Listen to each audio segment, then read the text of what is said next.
1. The Paparazzi and Me. Lily, bisa kau ceritakan mengenai proyek terbarumu? Bagaimana perasaanmu masuk ke dalam nominasi kategori Sexiest Woman Alive? Apakah benar berita tentang pertunanganmu? Kurang lebih itulah pertanyaan-pertanyaan senada yang dilontarkan paparazzi dalam 1 bulan terakhir. Aku hanya tersenyum simpul dan terus melangkah menghindari kerumunan yang semakin menjadi. Matthew yang merupakan manajerku, sebisa mungkin membuat jarak agar aku bisa mudah berjalan. Dengan radius beberapa meter, August sudah siap membukakan pintu mobil dan itu menjadikanku bernafas lega. Detik selanjutnya mobil membelah mulus jalanan malam kota London. Astaga, paparazzi semakin tidak sopan saja. Kesal Matthew. Yang selanjutnya terdengar adalah teriakan histerisnya karena mendapati tanganku tergores. Memang mengeluarkan sedikit darah, tapi tak apa. Lihat saja, aku hafal mereka semua berasal dari media mana saja. Beraninya mereka menyakiti artisku, sebuah plester bergambar binatang panda kini sudah menutupi lukaku. Thank you, handsome. Mata Matthew mengerling tak menyukai pujian yang kulayangkan. Hei, aku ini secantik Paris Hilton loh. Mungkin aku harus operasi dada dulu agar kau memanggilku si cantik Matthew. Lewat ponselnya, Matthew terus mencari-cari dokter terbaik untuk operasi. Sementara aku iseng meraih tangannya dan bergelayut manja di sana. Hei, lepaskan! Kekasihku, Julian Watson, tidak akan merah sekalipun melihatku bermanja ria pada Matthew. Maksudku Matthew tidak menyukai gadis manapun, karena baginya pria bertubuh atletis dan berkulit eksotis lebih menarik. Sekarang Matthew menoyor pelan kepalaku dan aku balas saja. Perbuatan kami persis anak kecil, yang langsung disambut kekehan August dari balik kemudi. Mereka berdua sudah bersamaku semenjak 2 tahun aku berkarir. Dan sejujurnya Matthew dan August sudah kuanggap sebagai orang terdekat. Mereka temanku. Jadwalmu besok padat, Lily. Ujar Matthew sesaat perkelahian kami usai. Dia memberikanku sebotol air mineral dan langsung kuhabiskan. Jam 10 pemotretan, jam 3 ada syuting video musik dan dilanjutkan dengan makan malam. Besok aku akan ingatkan lagi. Aku mengacungkan 2 ibu jari. Kau yang terbaik, tentu. Oh tunggu. Ada telepon masuk dari pihak pemotretan. Aku akan mengangkatnya. Selanjutnya Matthew sudah sibuk membicarakan ulang mengenai konsep besok hari. Dan aku memainkan ponselku sebentar sebelum jatuh melamun. Nona Lily, Anda baik-baik saja. Aku memerhatikan lekat plester di tanganku, tersenyum. Tentu, August, aku baik. Padahal kenyataannya tidaklah demikian. Jujur aku bukanlah orang yang gila akan publisitas. Aku mencintai pekerjaanku, tetapi tidak dengan hadirnya para paparazzi yang selalu menguntitku tanpa henti. Lagi pula apa yang mereka ingin tahu? Aku hanyalah gadis biasa yang berasal dari kota kecil, Hungaria. Dari segi pendidikan pun tidak ada yang bisa kubanggakan. Aku cuti kuliah di tahun kedua dan lebih memilih menetap di London untuk melanjutkan karirku sebagai model. Nona Lily, apa Anda tempat yang ingin Anda datangi? August kembali bertanya saat aku mulai memejamkan mata. Rintikan hujan yang memasahi kaca mobil membuatku semakin ingin merebahkan diri di ranjang. Tidak, langsung pulang saja. Tanda hubung, tanda hubung, tanda hubung. Gelegar petir yang bersahutan membangunkanku dari tidur. Pendingin ruangan pun tidak bisa menghalau keringat yang membanjiri seluruh tubuhku. Ku pegangi dada sejenak, berusaha menormalkan deru nafas yang masih memburu. Bukan hanya peluh, pipiku sudah basah oleh tangisan. Mimpi itu lagi. Aku menghapus sisa air mataku, kemudian tersadar jam dinding baru menunjukkan pukul 3 pagi. Peristiwa mengerikan itu sudah lama terjadi, namun aku masih kerap memimpikannya. Kakiku bahkan bergetar sebelum berhasil berjalan gontai ke arah dapur.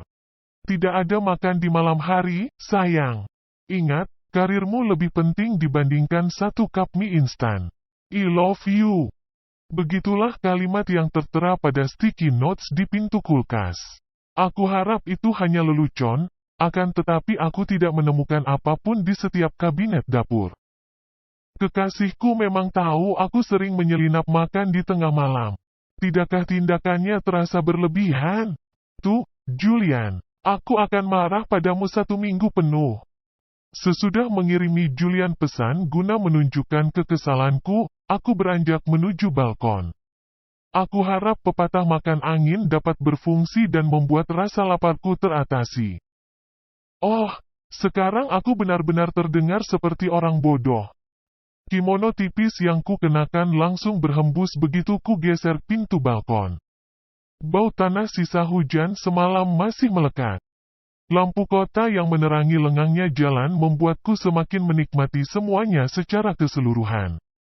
Bisa dibilang, ini adalah kali pertamanya aku tidak menyesal membeli apartemen di pusat kota. Sangat menenangkan, rileks. Kepulan asap yang ditangkap lampu jalan mengalihkan fokusku. Seorang pria berdiri di bawah sana dengan hoodie yang menutupi kepalanya. Aku refleks menggigit bibirku kala sadar pria tersebut sedari tadi tengah memperhatikanku.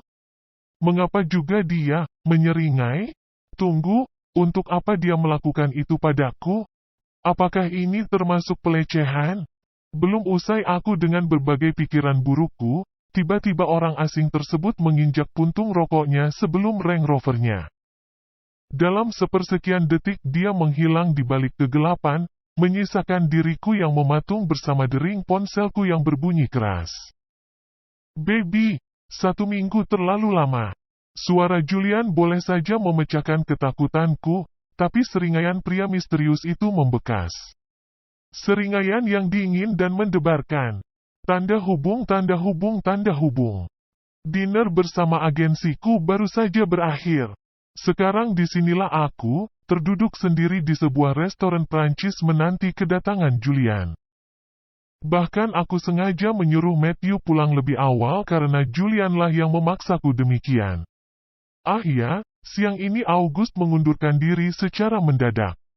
Dia berpamitan dengan alasan bahwa ibunya jatuh sakit, jadi dia langsung bergegas kembali ke kampung halamannya di Doncaster. Pun untuk hari-hari berikutnya Matthew resmi merangkap sebagai manajer sekaligus supirku. Sayang, maaf aku terjebak macet. Tunggu sebentar lagi, ya? Suara Julian terdengar pelan di ujung ponselku. Mungkin takut amarahku akan meledak. Berapa lama? Aku mencoba mengerti posisinya yang kini sudah memiliki porsi kerja lebih banyak. Sebab menjadi pimpinan divisi di perusahaan asuransi tentu bukanlah perkara mudah. Hampir sampai, tidak sampai 15 menit. Terdengar Julian membunyikan klaksonnya berulang kali, dan aku menghela nafas dalam-dalam. Baiklah, hati-hati mengemudinya. Aku mencintaimu. Aku juga mencintaimu, balasku. Tidak berselang lama setelah aku mengakhir pembicaraan dengan Julian, seorang waiter datang dan memberikan segelas minuman yang bisa kutebak itu adalah wine. Ada sepucuk kertas tepat di pinggir gelas tersebut. Aku tidak memesan menu tambahan. Jelasku terheran. Ini pemberian dari pria yang duduk di aku mengikuti arah mata si waiter ketika berbicara. Namun ucapannya terhenti ketika meja yang dimaksud sudah kosong. Maaf Nona, tadi pria yang saya maksudkan ada di sana. Beliau menyuruh saya memberikan ini pada Nona Lily Chansas. Benar, itu namaku. Baiklah, terima kasih. Setelah waiter tersebut pergi, dengan ragu aku membuka lipatan surat tersebut.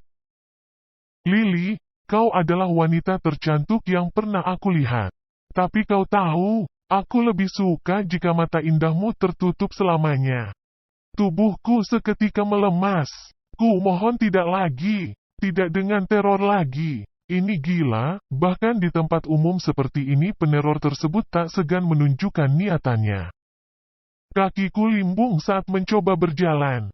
Mataku memanas seiring rasa takut yang menjalar di seluruh tubuhku. Aku harus pergi. Persetan dengan paparazzi yang akan mengambil gambarku dengan keadaanku yang kacau seperti ini. Sebelum si pelayan membukakan pintu, seseorang terlebih dahulu menutupi kepalaku dengan sebuah jaket dan menarik jari-jariku dalam genggamannya. Aku sempat mengelak, tetapi yang ada dia semakin mengeratkan persatuan tangan kami. Seseorang itu seolah menawarkanku kepastian untuk percaya padanya. Dalam sekejap, kilatan flash pun sibuk menyambarku dan entah siapa dia.